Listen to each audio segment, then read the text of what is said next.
Lovely to see everyone. Thanks so much for spending your lunch break with me for this boardroom.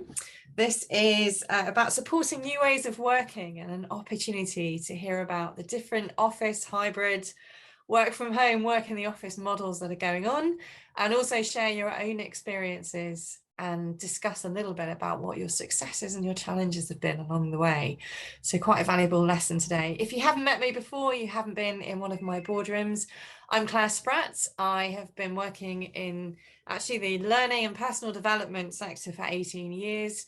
I'm an insights discovery practitioner and work very closely with leadership teams, particularly at the moment about how to navigate coming back to the office or setting up your new ways of working. So that's what today is all about. And Jo, unless you'd like to say anything, I'll crack straight on. That's fine, go for it. Perfect, thank you.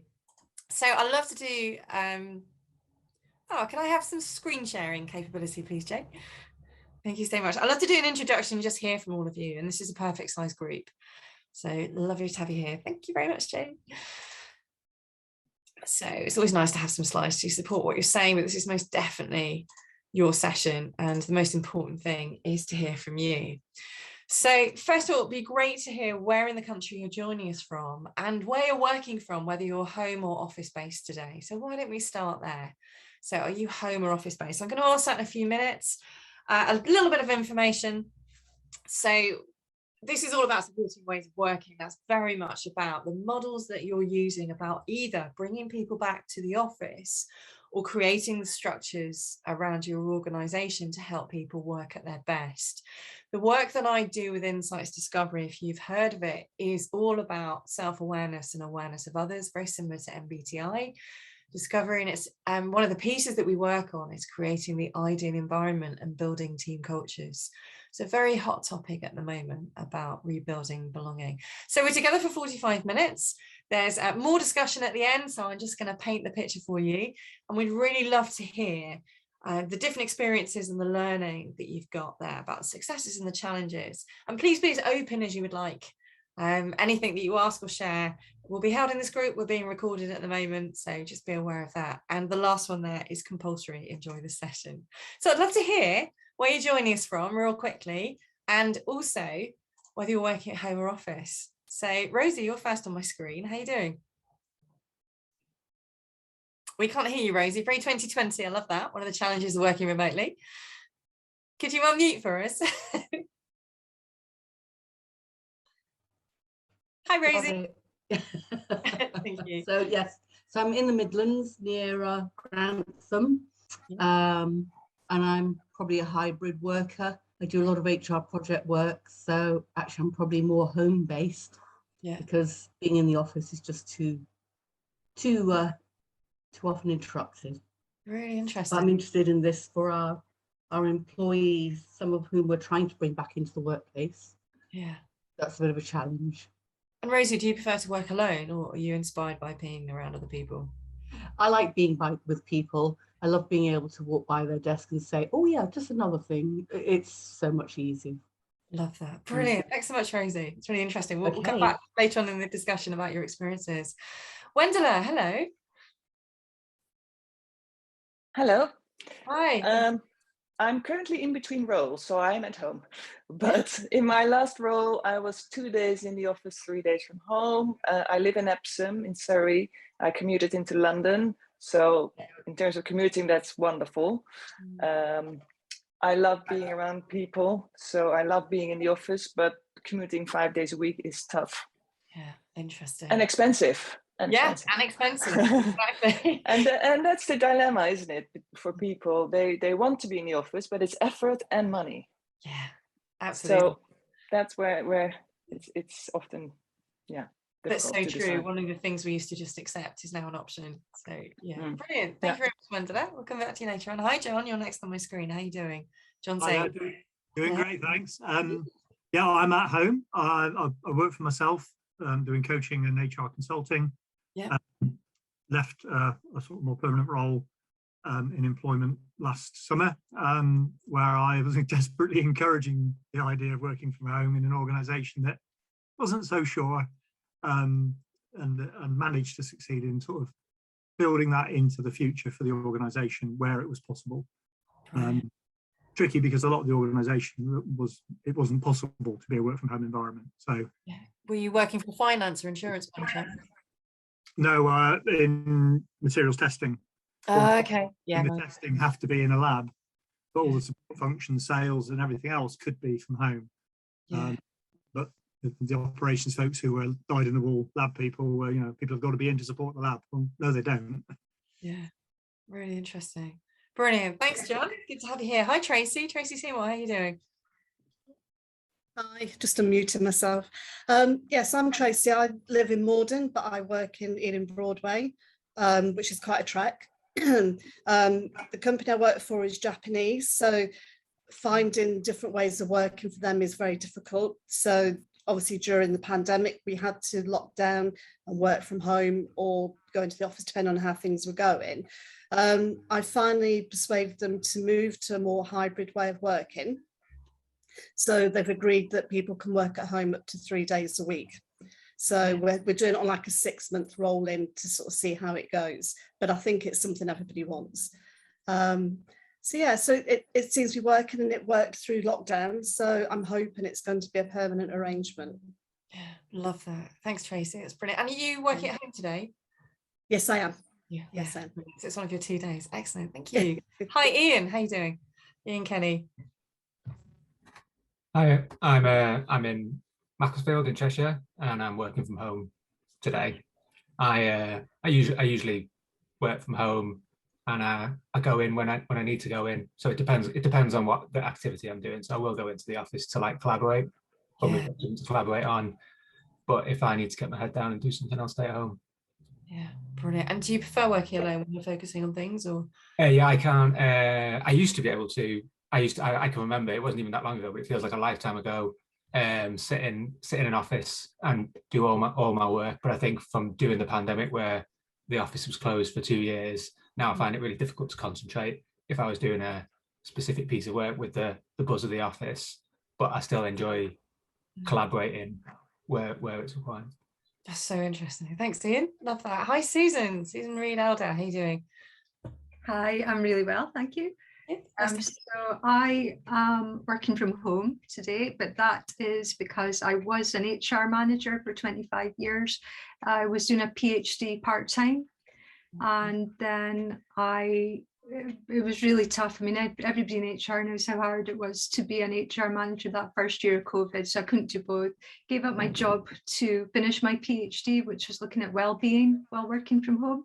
Interesting. So I'm finished my PhD, and I'm now looking to get back into the job market, and I'm actively applying for jobs that are hybrid, because I did not like working from home 100% of the time. I found it really lonely, isolating, and I miss being with people. So but I like working from home when it's focused jobs to be done. So if I can find that role that's hybrid, it would be great. Brilliant. Thanks, Susan. Love that. Excellent. Hi, Anne-Marie. How you doing? Hi. Hi, yeah, I'm Anne-Marie. So I'm in Exeter in sunny Devon, and I work from home.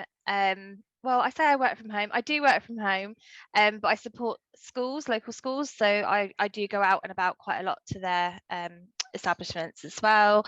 I've been doing this job for about 5 months now, and previously I worked in a college, so I was literally in 100% of the time, regardless of COVID. Right. So yeah, it's been quite a change moving from that to solely working from home. But I like the mix. I like the hybrid working, definitely. So yeah, and I'm doing my level 7 CIPD at the moment. So I'm trying to get as much kind of experience and knowledge and go to all these different HR events. Excellent. Thanks so much, Anne-Marie. Love that.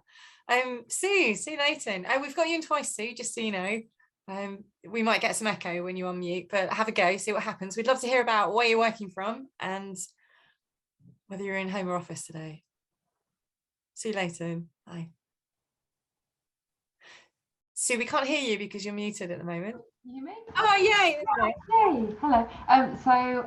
I live in Solihull in the West Midlands, and today I'm working from home, but our company has gone down the route of each department deciding on what works best in terms of hybrid models. So within my HR department, some of us are in the office virtually full time.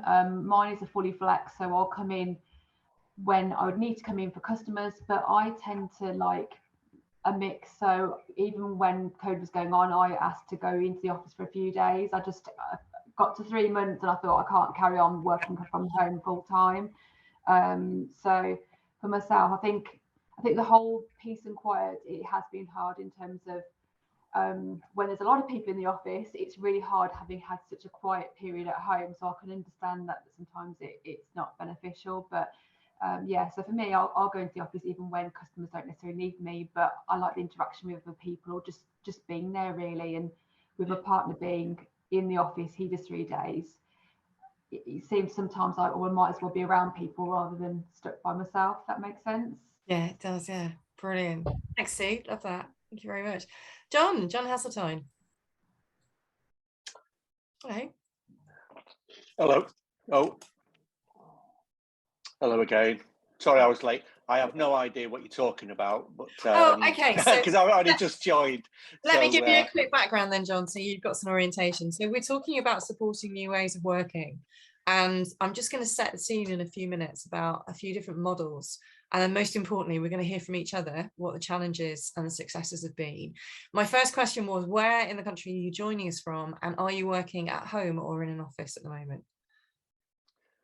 Right, yeah, John Hasseltine. I'm working from home, which is Kidderminster in the West Midlands.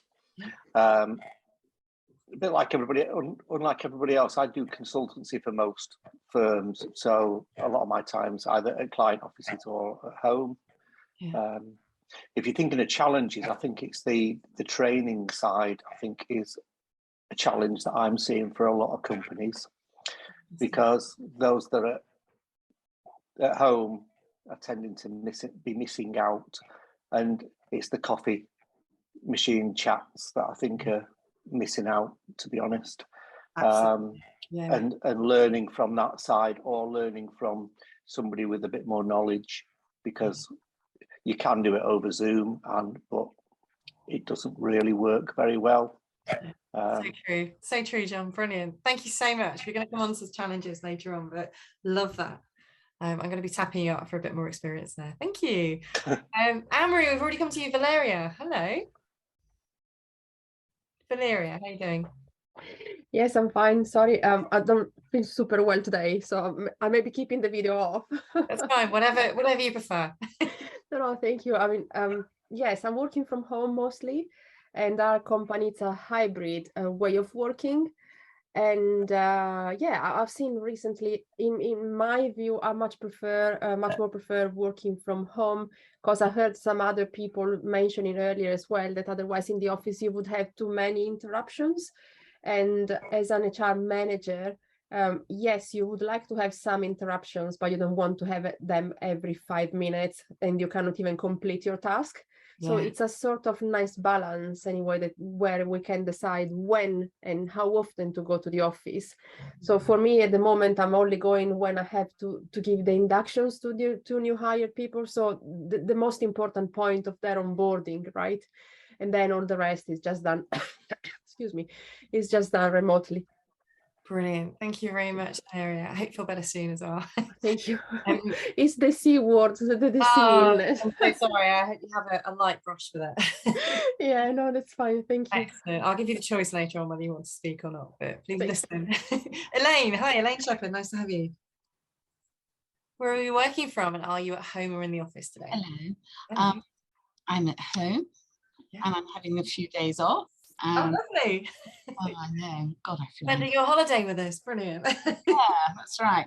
And I work for various organisations, national and international, and I like to be in the business or the organisation, but depending on where it is, it's not always easy. Yeah. They're getting up at 3 a.m. to drive to Truro or something. Isn't great to do every day. So that's me, really. That's really interesting. Yeah, thanks a lot, Elaine. That's brilliant. We'll come back to your 3 a.m. starts for Truro. That's a long way. Carol, hi, Carol Kilkenny, excuse me. Hi, Carol.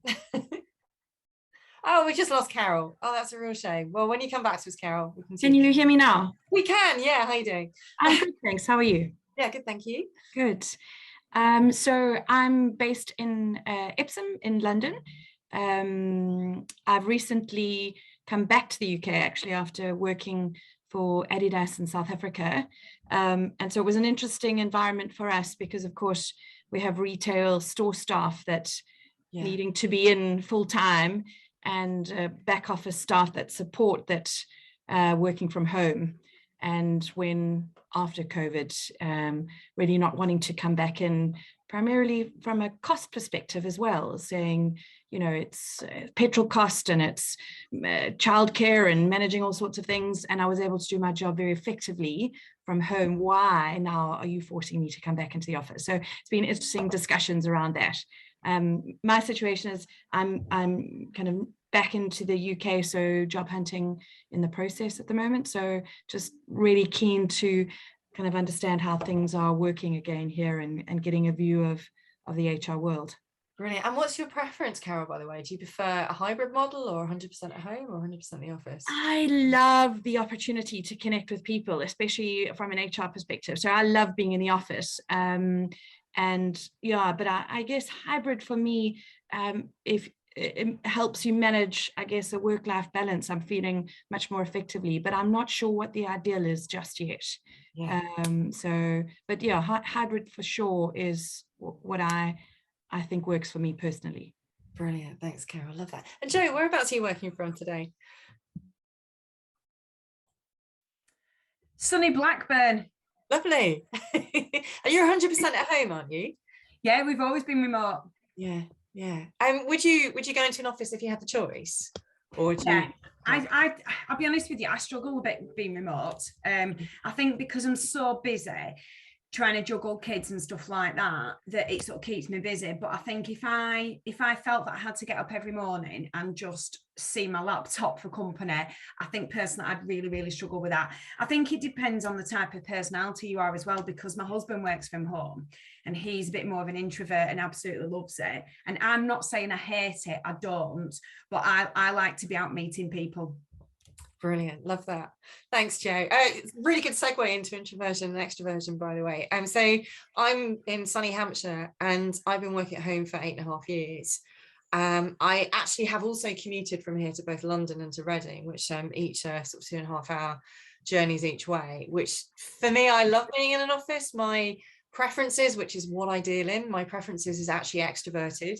So I'm stimulated by other people's energy. However, my introverted side also prefers focus time. And I totally agree with you, Ian, that before we had to work from home, being in the office was so easy, you could focus. I've lost the power of concentration when other people are around, probably because my extroverted preference would prefer to talk to them than actually be here. But yeah, nearly 9 years at home. I feel like a bit of an expert, but I do honour my extroversion with lots of contact. So let's get into just a little bit of orientation. I want to hear more from all of you later on. There's going to be about 15 minutes discussion where we can talk about which models are actually using, what the successes are. But I thought maybe I'd set the scene first of all. Joe and I were talking yesterday, and there's a bit of an impact on recruitment in terms of which model you use, which we'll come on to in a few moments. But I've picked out 4 particular models. I spend a lot of my time as a facilitator going into large companies like Sky, Virgin Media, the BBC, all sorts of tech companies, med tech companies. And I hear lots of different challenges in teams, particularly in rebuilding belonging and trying to bring teams back together under a common goal and move forward. And also a lot of challenges in trying to keep talent. You know, the idea of the big resignation that was going to happen. I'm just going to ask whoever's not on mute, please just mute, if you wouldn't mind. Just check you're on mute. John, if you could check you're on mute, that would be fantastic as well. Thank you so much. Brilliant. Thank you.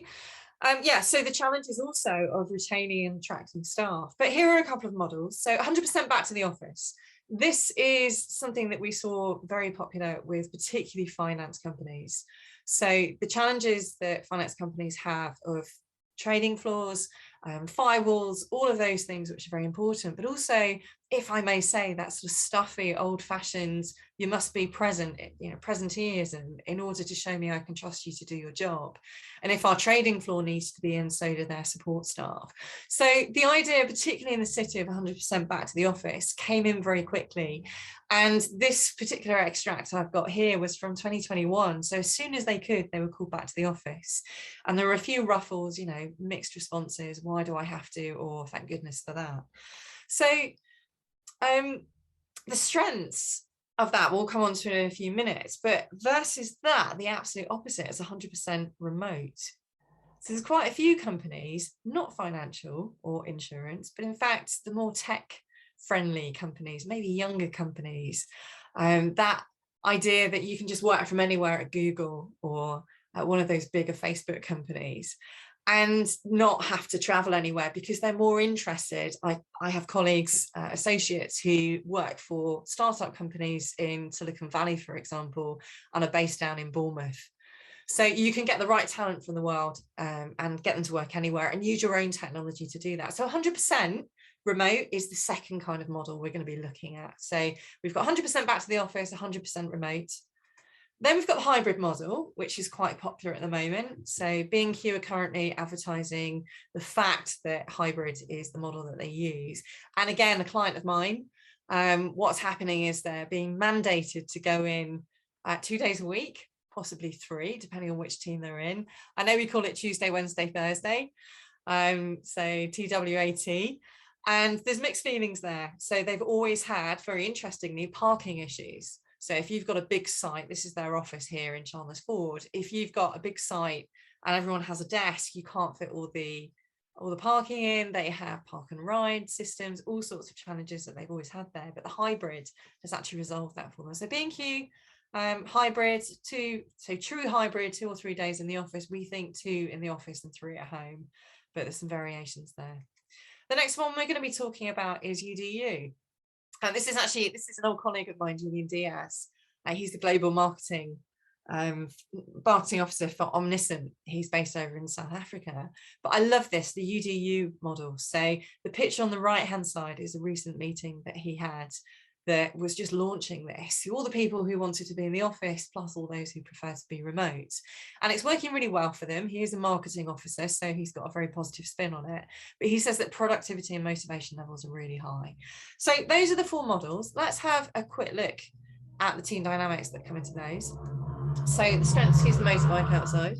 So the strengths of 100% back in the office, that's the first one I presented. So speaking to a lot of HR leaders and general leaders in business around the world in the last few weeks, it does mean that if a compulsory back to the office is put in place, all the talent is back in one place. It's a bit bumpy at the beginning, but everyone's in the same place and you can rebuild those connections under a shared purpose very quickly. Particularly in finance and insurance, that cybersecurity and firewall is assured again, and they're very heavily regulated. And somebody mentioned earlier on, I think it was you, John, maybe, or Ian, that mentioned about lab. I think it was you, Ian, that mentioned about the labs. So some work can only be done 100% back in the office. And a med tech like Smith & Nephew, for example, it must have people on site doing tests all the time. If you're running a 12-hour centrifuge cycle, you've got to be there to watch it. It does reinforce the cultural behaviors that you've built within your company. So values, for example, care, courage, collaboration. If I take the example of Smith & Nephew, they find it hard to reinforce those values unless people are all back together. And you have fast response times. So just walking around the corner, I think it was somebody else who said that possibly earlier on. So just getting a fast response, going over to your finance department saying, how's payroll going? Or over to your leaders and saying, I've just received this CV and can we have a look at it together? So all of that casual networking, as we call it. So the water cooler, the coffee conversations, the did you know about the project I'm doing is really strengthened. The challenges, however, and a few of you have mentioned this already, is there has been a lot of movement in talent in the last 2 years, and people have often taken jobs on the premise that they were remote, and now they're 100% back to the office. I'm hearing a lot of people saying that they're looking for new jobs. So if you've relocated or readapted your life to be around working at home and you're suddenly asked to go back to the office, people are leaving because of those models. It's also less attractive if you prefer working remotely, or if for any reason you're still socially distancing, which a lot of people are. There's a lot of anxiety, well-being is a big thing. Coming back to the office is quite overwhelming for those who have decided they prefer to work at home or are genuinely worried about COVID. And it can be divisive and build resentment, as all of these models can. So again, we're seeing a lot of that in finance in particular, and jobs that can't be done from home. The next one, 100% remote. So the great advantage of this is it's cheaper for everyone. So there's lower facility costs for businesses, there's less travel and commuting, there's less time spent traveling and commuting. So it's very attractive for a work-life balance. And maybe if you have moved to Devon or somewhere else, used to live in central London, then you've got the life that you've always wanted, hopefully. Not too much mud going on there.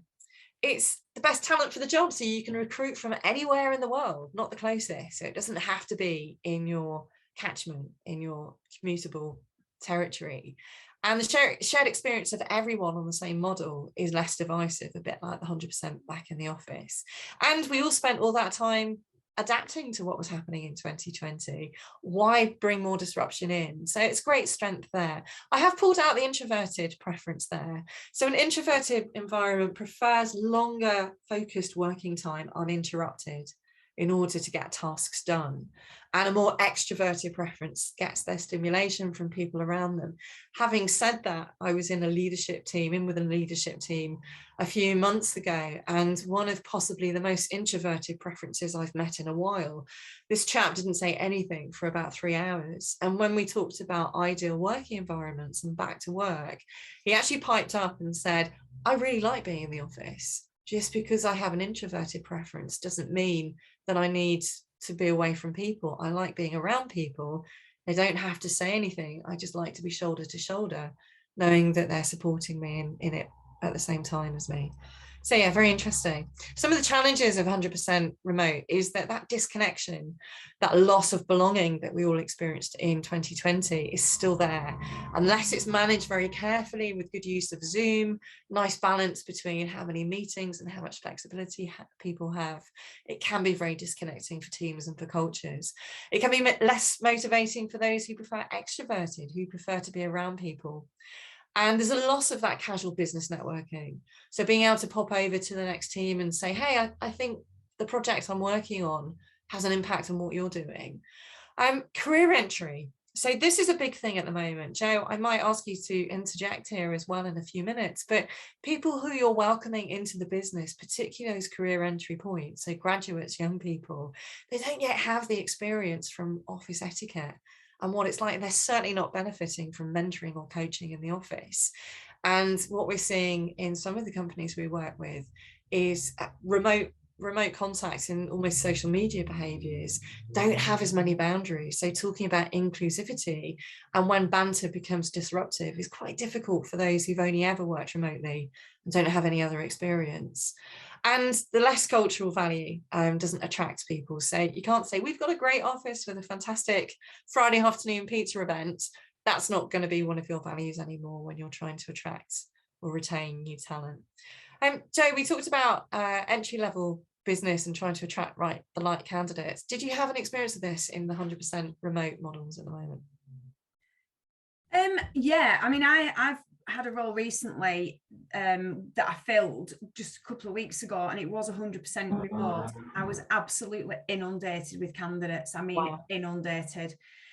On the opposite side of the scale, where clients now are saying they want people back to the office 4 or even 5 days a week, I'm not saying I'm struggling, but there's definitely not as many candidates interested, and people are self-selecting them themselves because they don't want to be in that position. And there's that many roles available at the moment. It is a candidate's market. So yeah, brilliant. Thank you so much for sharing that. So hybrid, again, there's somewhat lower facilities costs and there's somewhat lower, that shouldn't be power traveling, lower travel and commuting costs to employees. But if you're buying a seasonal ticket, it's actually just as expensive to do travel in 2 days a week. than it is to travel in for an entire week. So there's not much lost there. Everyone gets something, so it's that compromise that we all see in all relationships, is that no one's 100% pleased, but everyone gets something out of it. And there is the opportunity for reconnections to be made in a hybrid model. This is the one that we're seeing most of, but it's also the most clunky at the moment. So the Tuesday, Wednesday, Thursday challenge, when everyone said, please just come in 2 days a week, everyone was only coming in a Tuesday, Wednesday, or a Thursday. And then it was mandated that you had to come in on the same day as your team. That has its own challenges, because what if Monday is the day that you don't have any childcare, or that's the day that your commute is the worst, or it just doesn't work for you? That can also divide people. So it can be divisive and breed some siloed working, either within a team or across teams. And it's less attractive to those who prefer either 100% remote or 100% in the office. So it is a compromise. I've already mentioned the travel costs they're not that. It's negligible unless you're traveling by car. So if you use public transport, it's still really expensive.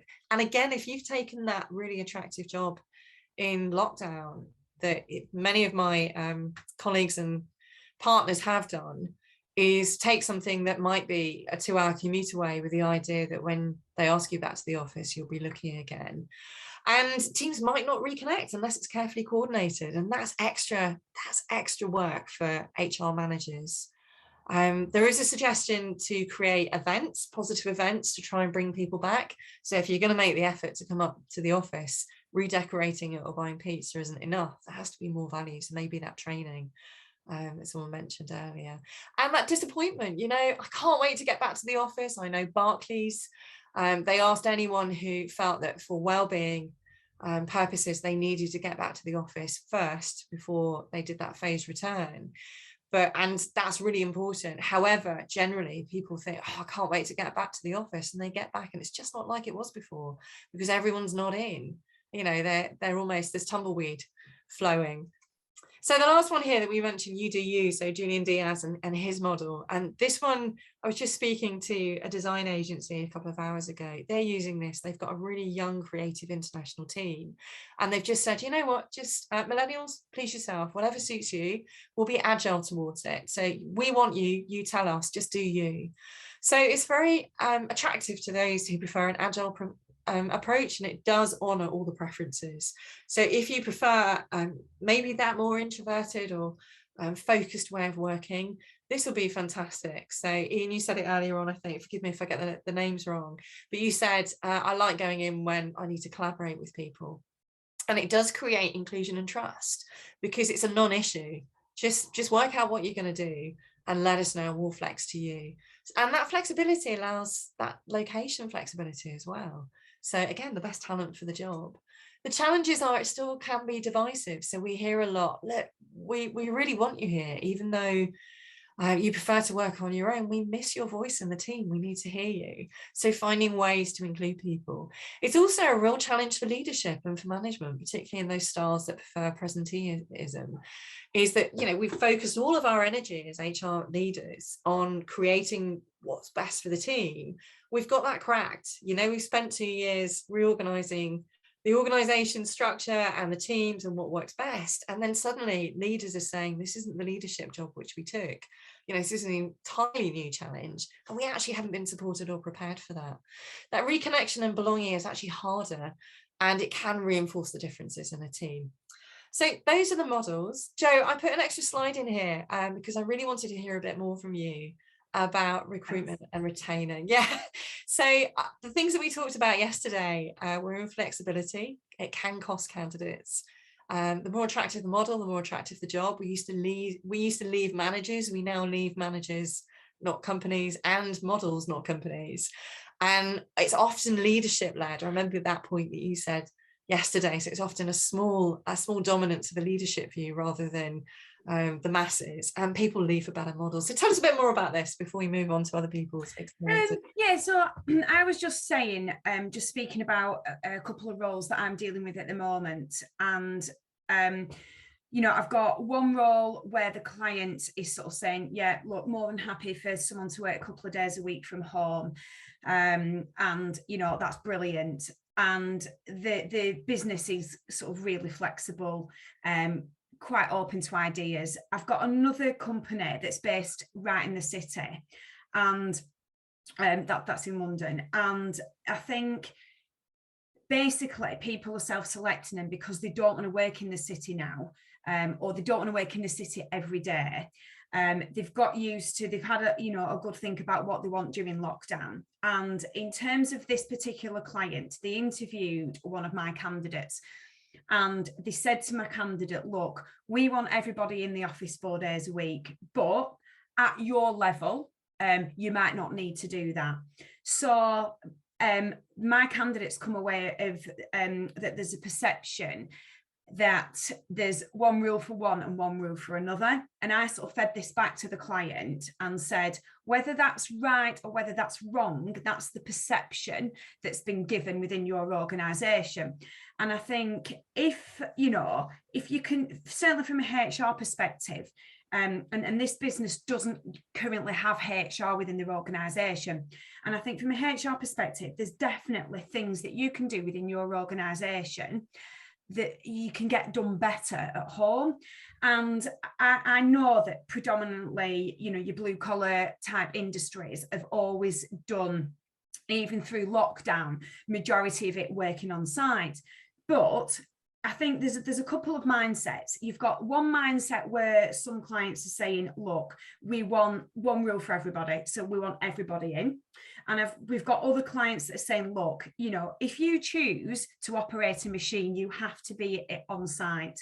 If you choose to do HR or you choose to do finance or whatever it is, you don't have to be in every single day. That's because that's the role you do. But for me, it's about the leadership team, and it's about what rules they choose and how they want to perceive things. And if they want to change things, they can change things. That's what I truly believe. Yeah, brilliant. Thanks for sharing that, Jo. I wonder what everybody else's experiences are. So any comments on what Jo's just said there? Has anyone experienced that you're not getting candidates because of the model that you've got? Maybe it's leadership led. Hear from you. John, hi. Yeah, there's a few times, Jo, that I've seen people saying that they'll let you work from home remotely for a few days a week, but then once they've started trying to get them in more and more, which again is a bit more deceitful, really. I think they planned that before they did it, because they know that if they advertise it, they're not going to get people in 5 days a week. But that's what they're still after. Yeah, so you've got problems longer down the line there, though, John, haven't you? Because people are signed up for something that's not what's in reality, and they'll just leave. Yeah, well, that's what's happening with the people that I know. They've advertised that they've gone to do it, and then they've been encouraged to go down to London, even 5 days a week. So, not good. Yeah. So it'd be lovely to hear. I've got some questions which I thought I'd pose to you. Just have a quick look at these, but it would be lovely to hear from everybody. I'd love to know what your current models are, what the success points are, what the challenges are. As John and Jo are talking about here, what your recruitment challenges have been, maybe what the impact on your business has been, and what would you do differently. So just a few questions there to give us a bit of structure. We'd love to hear from you. So who's using a hybrid model that's working really well at the moment? Yeah, Tracy, I can see you agreeing there. Tell us more about your hybrid model, Tracy.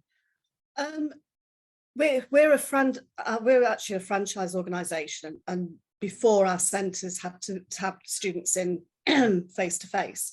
So for us, that was a huge challenge for the business, not just for the office staff, but obviously for our centres as well. But we moved on to Zoom and offered Zoom when we were in lockdown, so the instructing could be done via Zoom. And also for us in the office, we were working from home, so we didn't have to furlough anybody. So for us, it actually worked, and we've actually come out the other end pretty much unscathed to some degree. And even now, for the centres, they're still doing it as a hybrid. So some of the instructing they're doing face-to-face, some they're still doing via Zoom. And obviously with the office, even, as I say, even though it was quite a challenge for our senior management because they're Japanese, completely different culture, for the last 2 years it's worked, regardless of their thoughts and their feelings on it.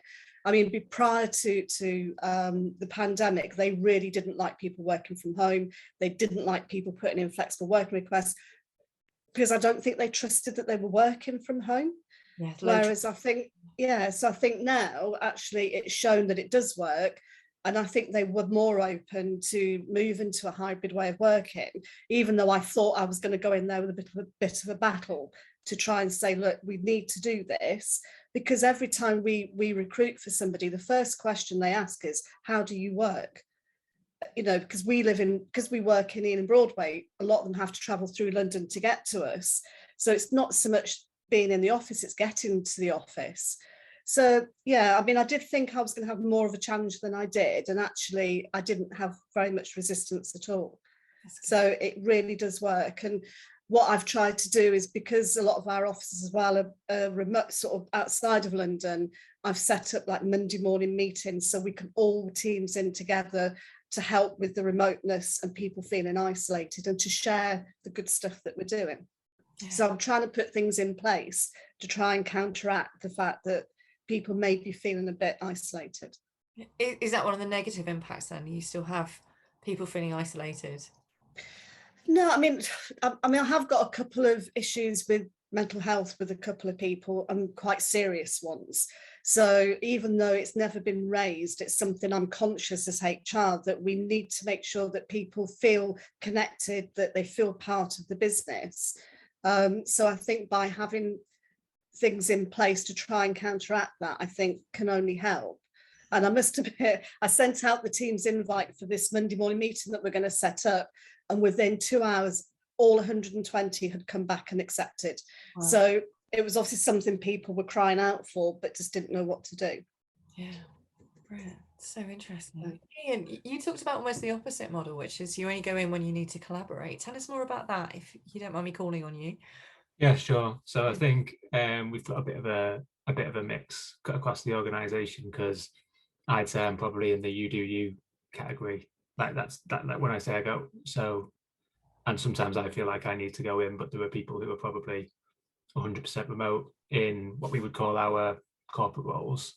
But then we have our kind of operations people, and their role dictates that they some of those people can do very little working from home, although we found that's actually, they've been able to increase them more. So we're a healthcare organisation, and I think the perception was that a nurse couldn't do any working from home, but we found that they can divide up their day, and there was quite a lot of sort of administration that was built into their job, and they could change the way in which they used to do it. So where they used to do it sort of on the go, now they spend, you know, either some of a day or half a day at home, and that gives them flexibility, which doesn't seem like much, but to them who've done years and years and years of having no flexibility, that's really valuable for them. So that's been, and we've had the same cultural challenges, obviously, with managers who've worked and not had that before, but some of our success stories have been how we've been able to accommodate that.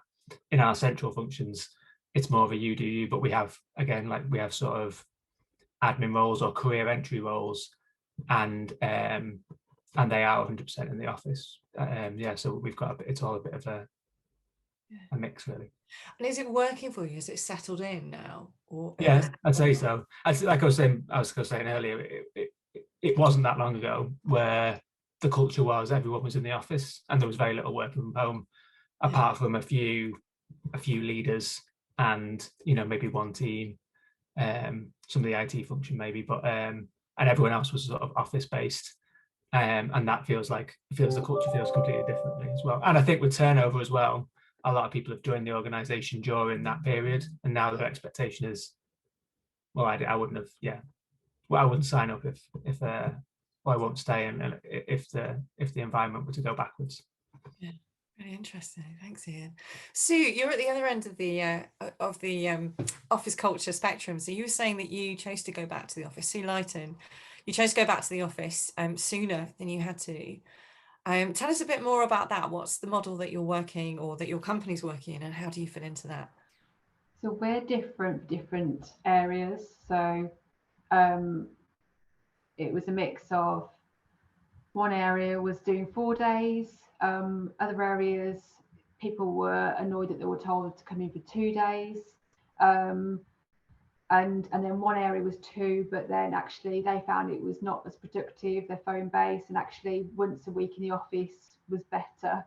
for the staff. But I think we've got quite a few senior managers who also came in the office, and for them, they don't understand why people aren't in more than 2 or 3 days a week. It's getting that balance in other people, and especially some of the people who've got caring responsibilities, and even some of the more newer people and younger people that really do want to work predominantly from home.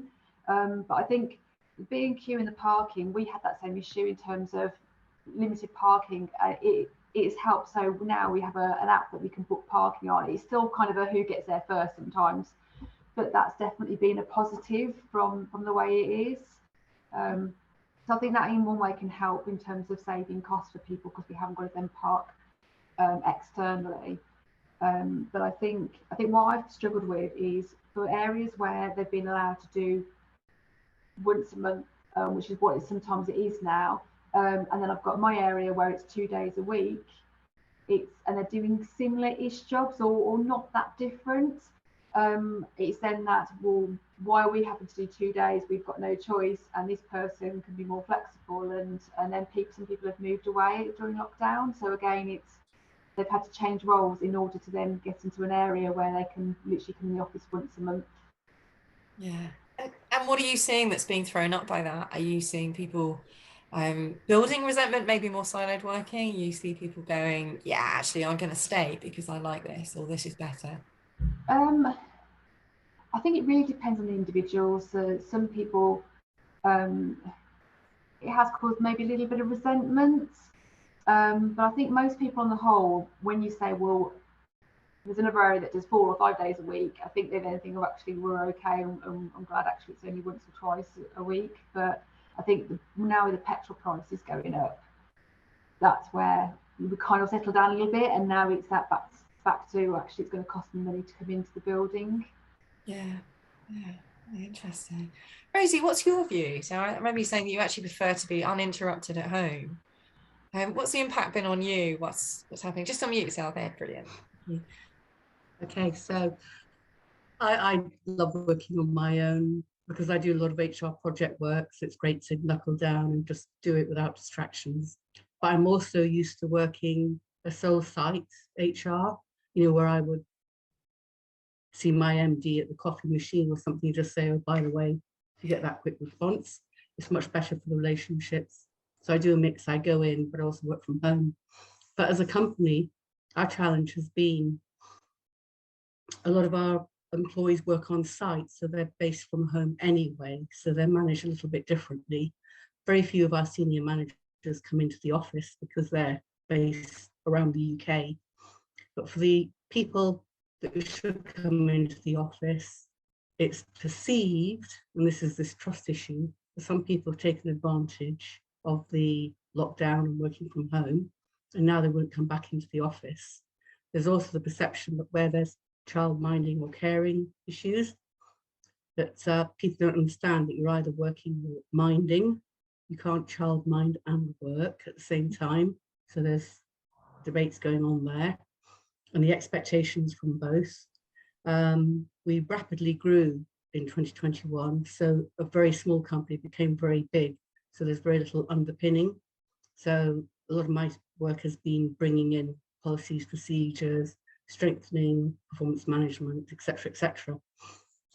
So there's a big culture change going on as well as this culture change. But when we're recruiting, a lot of people want the complete remote work, and for some roles it just doesn't work. You need to be in the office, like a PA. HR can work both hybrid. Yeah, so it's very different expectations, definitely. Yeah. And I think, sorry. Go ahead. No, I was going to say, it is that trust issue. And where people have demonstrated they're not trustworthy, it cuts it out for everybody else. So working with senior managers on how they overcome that. So if you found a way of rebuilding trust, either trust-based leadership, leading by example, or you're doing something in your teams to counteract that, what's your solution been for it? So it is a bit getting the leadership, the senior leadership team, to accept and take responsibility that they show by what they're doing themselves. At the moment, HR is a little bit of a policemen, let's say, because there haven't been procedures, people have gone and done their own thing, and it's drawing people back in. So you've got that terrible beginning of culture change where you're quite heavy-handed before you can let go of the reins again. So we're in that murky pile at the moment. Not a nice swamp.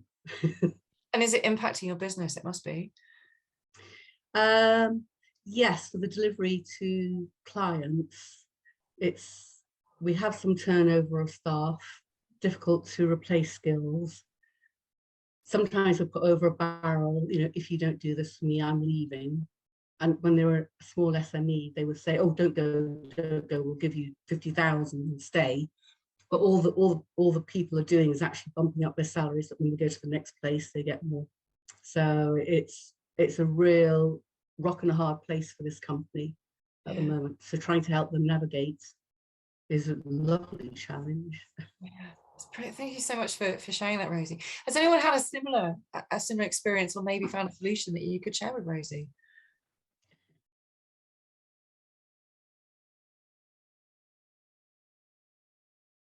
John's shaking his head and thinking, no. John, John Sage, have you had the same experience then? And just not similar experience from an organisation where there was every flavour, from people working on sites to people needed to work in fixed locations, to people who ought to be on site but don't want to be, to people who don't want to be but have to be. And I think the only conclusion I drew on it all was you kind of have to work with managers on what works for that bit of the business. And you're just going to have to manage the fact that creates some division by, well, why can he work from home and I can't? I think what you have to try and work through as the HR person or the consultant is making sure that there's some rationale, rather than I just don't trust people not to do if they sit at home. But I think, and I didn't crack this in the business I left, but there's a lot of training and education and guidance for managers about how to manage people remotely, because there's just that, if I can't see them, I don't know what they're doing. I don't trust that they're just not doing nothing on their computer. And it's so far from the truth. And my experience was that, yes, there were a small number who probably did take advantage of the situation, but there were far more that actually probably gave us a lot more hours, a lot more effort and a lot more commitment through the lockdown period when they were working from home than their managers expected. And you have to hold the mirror up to managers to show that and say that just because you've got this person who you think is not pulling their weight, manage it, because there's all these other people who actually are doing more than that, and we need to be flexible as a business to try and accommodate that. The other thing I would comment on is getting people to join you now is really difficult in roles where there clearly could be some element of flexible working, to say that there isn't any. And so many people are finding, including myself, that you get to offering someone a job who you really want only at the 11th hour, having advertised it as an office-based job, to find, well, I'm really interested in the job, but I want to do 2 days at home. Is anyone else experiencing that? I mean, raise your hand if you're going through that. I can see a lot of nodding heads. Yeah, Rosie, Wendela, yeah, Tracy. How interesting. I'm going to pick up on your trust piece there, John. So we've been talking a lot. It's very interesting, the shift that I've seen in business team leadership training in the last probably 3 months, actually, is exactly that, is pinpointing that we've done all of these other things, but what it comes down to is the different flavors of trust.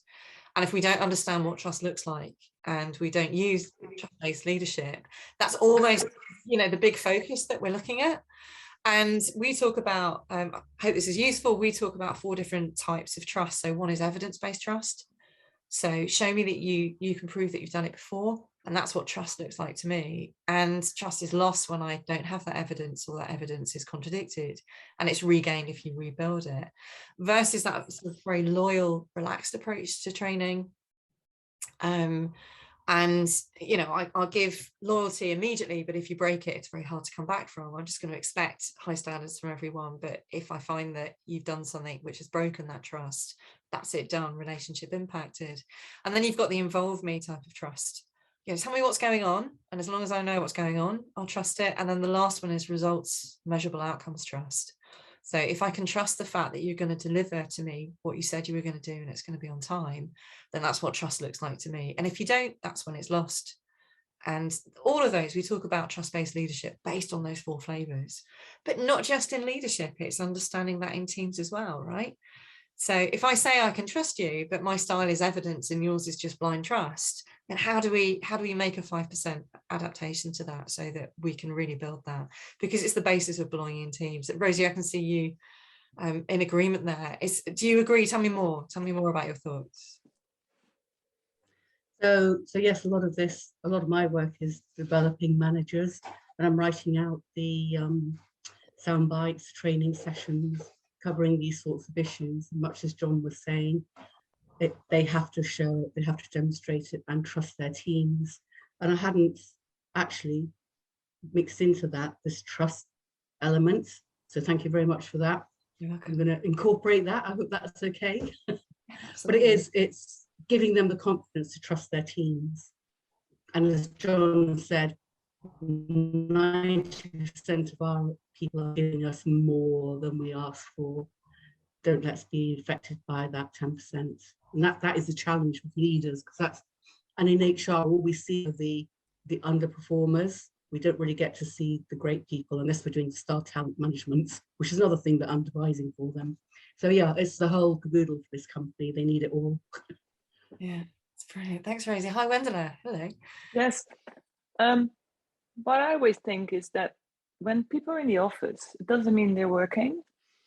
They're just sitting in the office. And I actually used to work in Japan, Tracy, so I know exactly what you're talking about. They do work from home now in Japan, actually. But there was a lot of sitting in the office. Long hours, but productivity was low. It just says, I have to be here, I have to be seen, presenteeism, but doesn't mean you're actually working. So I think that's an important discussion to have with managers. Like the fact that somebody's in the office doesn't mean they're not on Facebook or WhatsApping with their friends or, whatever else you can do from anywhere. Yeah, so yeah. And productivity looks different for people as well, doesn't it? They're productive and inspired because they're talking to others. Others are productive because they're quiet. And yeah, presenteeism is a thing. Yeah, totally agree. Susan Reed, I'd love to hear from you. You said you were doing a PhD on this. We'd love to hear your thoughts. Any insights in the last few minutes that you'd like to offer? Gosh, where to start? If I guess summing it up, I'm really interested in the note that Elaine Shepherd mentioned there about because we're talking a lot about organizations bending over backwards for employees. But I think to some extent the psychological contract, is that the right word? Psychological contract has changed so much. And I think in some ways it's gone too far. This pendulum swung too far towards the employee. And in some ways, the expectations of the employee have kind of gone a bit mad. So they've skewed for children to be, would we take our children into the workplace to have professional business meetings? No, we wouldn't. Sometimes I was shocked. I was in a call this week and people were immediately introducing themselves and saying, hey, I'm Susan and I've got ADHD. And I'm just like, oh, what is going on here? Have you forgotten the etiquette of the business world? That there is a boundary, and it was something you said earlier there, Claire, about the boundaries have gone and the people have forgotten it's personal. You can't be authentic at work all the time. It's true. It's so true, Susan. I think that's a fantastic point. I'm going to pick up on that because authenticity in leadership, what we're finding, so I've been working in digital training for many years, but we've been doing hybrid, right? So we're either doing face-to-face training where people are in the room and you've got all of those social barriers that pop up that people don't want to speak up. And then we've got 100% remote virtual training. And the really interesting thing, if you can put up with the kids on the knees and the pets walking past and people's front doors going and dogs barking, is that particularly with leadership teams, the authenticity comes through. And a bit like social media, the social barriers have gone because they're one step removed. And it's really, really interesting to see that people are more willing to share and tell the truth on Zoom. And it seems, it's a balance. I mean, we all need boundaries, right? I think it was okay when it was COVID-19 and it was an emergency situation. And yes, it was great to see the reality of people's lives. But does everybody want all their colleagues to be in the privacy of their own home? And there's some things, there's a line to be drawn, and there's a lot of cognitive overload because we just don't know the role we're playing. Am I a mother? Am I just me? Am I a worker? So there's a whole piece on this cognitive overload, which I think is a problem in waiting in the wings, to be honest. That's really true. So I agree with you. I think cognitive overload, and there should be boundaries. I'll give you an example though of what I'm seeing. So senior leaders, global leaders, tend to know their boundaries. So they're more emotionally intelligent most of the time. I'm sure 100%, but emotionally intelligent. And I was working with a leadership team 3 weeks ago. So there's two that I've been working with. The one I had 3 weeks ago, I'd had the opportunity of a one-to-one 90-minute coaching session with each of them and then brought them all together. And their comments and the richness of their conversation around what trust means to me, how's it gained, when is it lost, and when is it regained, was one of the best that I've seen. And they were based absolutely around the world. We had someone from Venezuela talking to someone in Denmark. The other end of it is I was in a room with a manufacturer management team and asked exactly the same question, exactly the same exercise, together in a room with flip charts.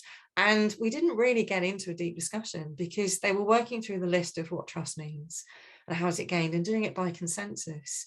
And it was so revealing to hear their thoughts uninhibited, but absolutely agree. I like the boundaries. We need to relearn boundaries. And again, going back to those new entry point careers, how are you ever going to learn to work in an office environment and add value to your role if you've never seen it and never been given boundaries? So yeah, 100% agree with almost everything you said there, Susan. That's brilliant. Thank you so much.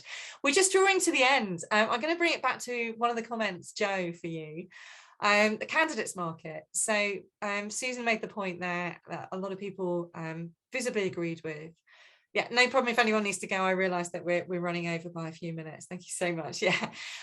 So a candidates market. So it's almost employee-led at the moment rather than leadership-led. But if we're not, we're going to lose the right candidates, right? Well, I mean, I definitely think so. I think employers need to be flexible, and the people that don't are going to struggle. and I think that's the top and bottom of it, really. Yeah, brilliant. Well, I'm going to draw this to the close now. I'd love to talk to you all for another 2 hours, but for me, this has been really valuable. I hope it has for you, just to get a little taste of what's going on. If you have any feedback, thank you for the comments in the chat. If you have any feedback, we'd love to see that. And any last closing comments that anyone is burning to share that they haven't had the opportunity with, now's your moment. Raise your hands. Yeah, Susan, go ahead. Very quickly, I don't think it's about 2 days on, 3 days off or any of that. I think we need to look again at what's actually going on in the workplace and change it. We're in the 21st century, for goodness sake. Let's move on.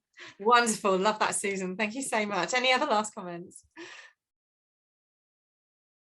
Brilliant. Well, thank you so much for joining me. And please do connect with each other, continue the conversations, and look forward to seeing you at the next one. Thank you so much for spending your lunch hour with me. Thanks. Bye-bye. Thank you. Bye-bye. Bye. Very well.